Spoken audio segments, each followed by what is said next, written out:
लहान मुलं चोरी करणारी टोळी सक्रिय असल्याची अफवा. पातोर्डा खुर्द येथे पकडण्यात आलेली संशयित महिला मनोरुग्ण. संग्रामपूर तालुक्यात 10 सप्टेंबर रोजी एक धक्कादायक घटना समोर आली होती.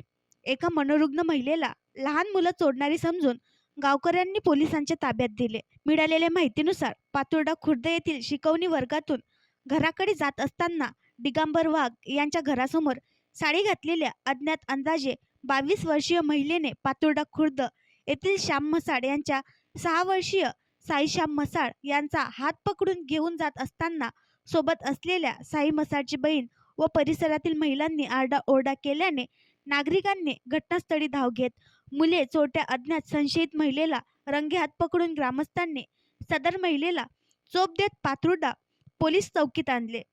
पोलीस चौकी बंद असल्याने दीर्घकाळ बसवून ठेवत तामगाव पोलिसांना सुज्ञ नागरिकांनी माहिती दिल्यावर पोलीस उपनिरीक्षक विलास बोपटे शासकीय वाहनासह घटनास्थळी पोहोचले.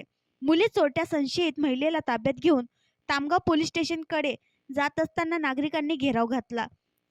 त्यामुळे पोलिसांना जनतेच्या रोषाचा सामना करावा लागला. वृत्त लिहेपर्यंत मसाळ कुटुंब, नातेवाईक, पातोर्डा खुर्द ग्रामस्थ तामगाव पोलीस स्टेशन येथे ठाण मांडून बसले होते. सदर महिलेची चौकशी केली असता स्वतःच्या गावाचे नाव माहिती नाही व हिंदी तोडकी बोलता येते. प्रश्नांचे योग्य उत्तर न देता मनाने बडबड करीत असल्याने मनोरुग्ण असल्याची माहिती तामगाव पोलिसांनी दिली आहे. ग्रामस्थांमध्ये पुरुष असल्याची चर्चा सुरू होती, परंतु पोलीस प्रशासनाने महिला पोलीस कर्मचारीने संबंधित संशयित महिलेची तपासणी केली असता ती महिला स्त्री व मनोरुग्ण असल्याचे निष्पन्न झाले. ग्रामस्थांच्या चर्चेला पूर्णविराम मिळाला, परंतु सोशल मीडियावर लहान मुलं चोरी करणारी टोळी सक्रिय झाल्याची अफवा सुरू असून अशी कोणतीही टोळी सक्रिय नसल्याचे निष्पन्न झाले आहे. आणखी नवीन व्हिडिओ पाहण्यासाठी आमच्या देशमुख एक्सप्रेस न्यूज चॅनलला सबस्क्राईब करा, लाईक करा आणि शेअर करा.